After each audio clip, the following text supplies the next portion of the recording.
మనం పీల్చే గాలి శ్వసనానికి అంటూ అవదు. మనం తాగే నీరు అధరాలకు అంటూ అవదు. మనం నిల్చునే భూమి పాదాలకు అంటూ అవదు.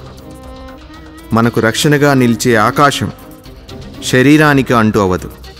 మనకు తేజస్సును అందించే అగ్ని జ్ఞానానికి అంటూ అవదు. కానీ ఆ పంచమహాభూతాల సాక్షిగా జీవించే మనుషులకు మాత్రం ఒకరంటే ఒకరికి అంటూ. ముట్టుకుంటే చచ్చిపోతాం. వాళ్ళు మనల్ని తాకరు, మనం వాళ్ళని తాకం.